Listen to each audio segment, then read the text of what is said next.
नमस्कार। आज हम जिस विषय पे बात करने जा रहे हैं वो बहुत ही डिमांड में है।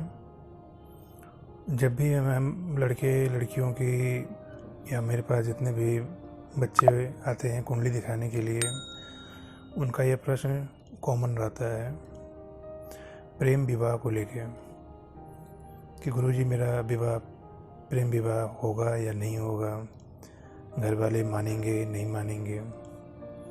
तो आज हम इसी विषय पे कुंडली में कुछ योग के द्वारा, कुछ ग्रहों की दृष्टि के द्वारा हम देखेंगे कि अगर आपकी कुंडली में प्रेम विवाह है और आपकी इच्छा है या आपका कोई प्रेम चल रहा है तो सफल होगा या उसमें धोखा मिलेगा। तो सभी लोग अपने कुंडली को अपने सामने रखें और लग्न चक्र को देखें। आप कुछ जो भी मैं सूत्र बताने जा रहा हूँ वो अगर आपको बेसिक जानकारी है कुंडली की तो आप उसे समझ जाएंगे, और जो लोग न समझ पाएँ वो इस विषय पे अगर आपको कोई भी मार्गदर्शन चाहिए तो आप मुझसे ले सकते हैं। इस विषय में कोई भी मार्गदर्शन, सारा मार्गदर्शन मेरी तरफ से निःशुल्क रहेगा। कुंडली एक विद्या है, ज्योतिष एक विद्या है। इस विद्या का कोई मूल्य मैं नहीं लगा सकता और न ही मैं इसका कोई शुल्क लगा सकता हूँ उतना। इसलिए जिसे जो भी इसके संबंधित प्रश्न हो उसका उत्तर मेरी तरफ से निःशुल्क रहेगा। आप डिस्क्रिप्शन में जाके मेरे नंबर पे आप व्हाट्सएप के थ्रू अपने प्रश्न को पूछकर और समय मिलने पर आपके प्रश्न का उत्तर जरूर दिया जाएगा। तो सभी लोग अपने लग्न चक्र को अपने सामने रखें। लग्न चक्र में आपको अपने लग्न का चतुर्थ भाव, पंचम भाव और सप्तम भाव, इन चार भाव पे ही हम विचार करेंगे। इन चार भाव का ही संबंध प्रेम से होता है। लग्न का मालिक कौन है, पंचम भाव का मालिक कौन है, सप्तम भाव का मालिक कौन है और चतुर्थ भाव सुख का भाव होता है। तो सुख के भाव का मालिक कौन है और इन भावों पर किन ग्रहों की दृष्टि पड़ रही है, सारा जो भी मैं बातें करने जा रहा हूँ इसी पे हम बात करेंगे। तो प्रथम आप सभी इन चार भावों को देखें, चार भावों को समझ लें। आप कुंडली में आप अपने शुक्र ग्रह की स्थिति देखें, क्योंकि जहाँ प्रेम है वहाँ हमको शुक्र को देखना बहुत ज़रूरी है। और चंद्रमा को भी हम देखेंगे, क्योंकि चंद्रमा कुंडली के अनुसार व्यक्ति का मन को इंगित करता है। तो शुक्र और चंद्रमा, इन दोनों को हमें देखना है कि इनकी स्थिति कहाँ है, किस ग्रह के साथ बैठे हुए हैं, इन पर किन ग्रहों की दृष्टि है और ये किस भाव में बैठे हुए हैं। तो पंचम भाव के मालिक को भी हम देखेंगे। पंचम भाव का मालिक, पंचम भाव में जो भी नंबर लिखा हो उस राशि का कौन सा ग्रह है वो ही पंचम भाव का मालिक होता है। अगर पंचम भाव का मालिक कुंडली में छठवें, आठवें और 12वें घर में बैठ जाए तो विवाह में ऐसे जातक को धोखा मिलता है, प्रेम में धोखा मिलता है। और ऐसे जातक की प्रेम में जिससे वो प्रेम करता हो या करती हो उसके साथ शादी नहीं होती है। और अगर पंचम भाव का मालिक कमज़ोर है और शत्रु राशियों में बैठा हुआ है या शत्रु राशियों के साथ बैठा हुआ है, तब पर भी वैसे जातक जातिका का विवाह, प्रेम विवाह सफल नहीं होता है। अगर पंचम भाव का मालिक राहु, केतु या शनि के साथ कुंडली में कहीं भी बैठ जाए तब पर भी प्रेम विवाह सफल नहीं होता है, प्रेम में धोखा मिलता है। अगले सूत्र में जाते हैं हम कि अगर पंचम भाव का मालिक लग्न में हो तो ऐसा व्यक्ति प्रेम को लेके बहुत ही सतर्क रहता है। और अगर पंचम भाव का मालिक लग्न में हो और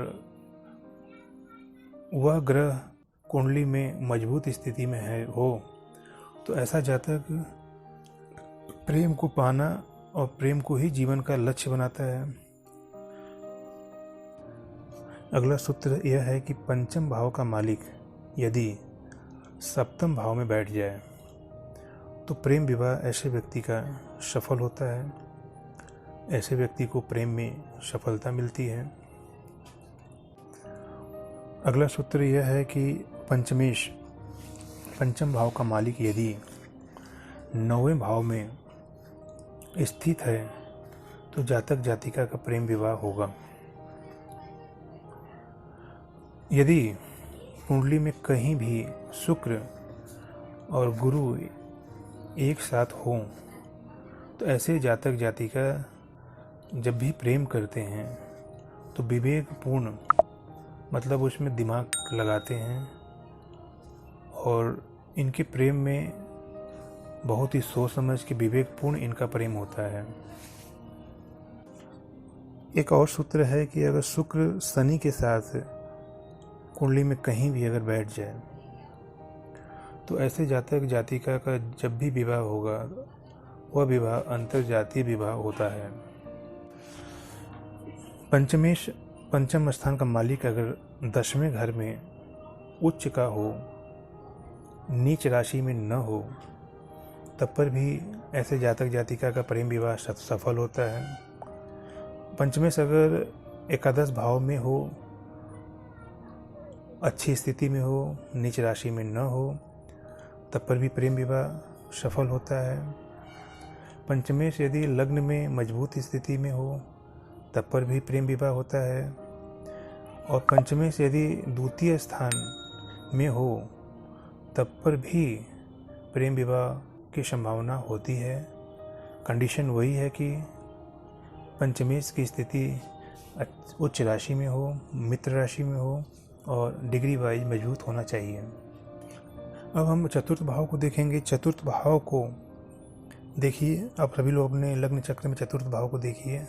अगर चतुर्थ भाव को कुंडली में कहीं से भी बैठकर राहु, केतु, शनि या सूर्य की दृष्टि चतुर्थ भाव पे पड़ रही है तो राहु केतु की 3 दृष्टियां हैं, 5, 7 और 9।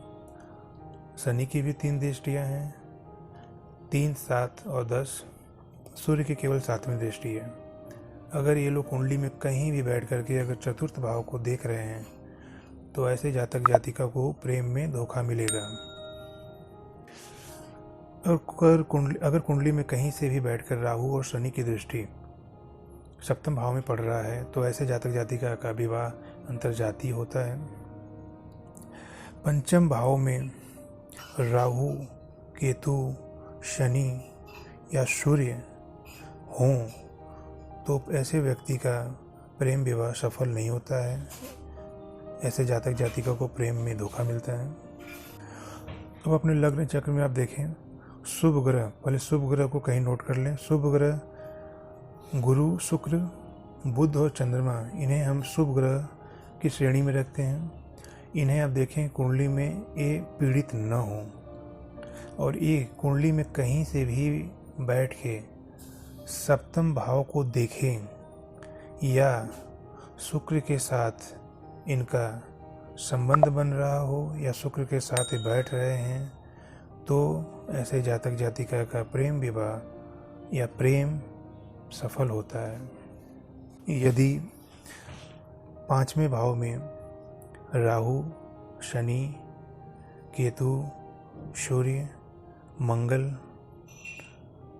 स्थित हो, बैठे हुए हो तो ऐसे व्यक्ति को प्रेम में धोखा मिलता है। ऐसे व्यक्ति का प्रेम सफल नहीं होता है। अगला सूत्र है, पंचम भाव का मालिक यदि कुंडली में लग्न यानी प्रथम भाव में, द्वितीय भाव में, तृतीय भाव में, सप्तम भाव में, नवम भाव में, दशम भाव में और एकादश भाव में अच्छी स्थिति में अपने मित्र राशि में अगर स्थित है तो प्रेम और प्रेम विवाह ऐसे जातक का सफल होता है। इसमें शुक्र की स्थिति देखनी चाहिए कि शुक्र बलवान होना चाहिए, ऐसे जातक का प्रेम सफल होता है। तो दर्शकों, ये रहे कुछ सूत्र। प्रेम विवाह आपका होगा या प्रेम में धोखा मिलेगा, आप इन सूत्रों को देखें। खासकर बहन बेटियों, लड़कियों को मैं ज़रूर कहना चाहूँगा, एक बार नहीं 2 बार 3 बार अपनी कुंडली को ज़रूर देखें, क्योंकि आज के दौर में मेरे पास जितनी भी लड़कियां आती हैं, लगभग 80% लड़कियों का ही सवाल होता है, गुरुजी मेरा प्रेम विवाह होगा या नहीं होगा। तो इन सूत्रों से पहले आप देख लें कि कहीं आप जो प्रेम कर रही हैं या करने जा रही हैं वो आपका सफल होगा या उसमें धोखा मिलेगा। और वीडियो आपको अच्छी लगे हो तो लाइक करें, शेयर करें, कमेंट करें। कोई भी प्रश्न आपका इससे संबंधित हो तो आप कमेंट करके पूछें। किसी प्रकार का कोई भी शुल्क इस विषय को लेकर के आप लोगों से नहीं लिया जाएगा। और इस तरह के वीडियो आपको मिले या कोई अन्य वीडियो किसी विषय पे चाहिए तो आप कमेंट करें। चैनल को सब्सक्राइब करें, नोटिफिकेशन को ऑन करें। धन्यवाद।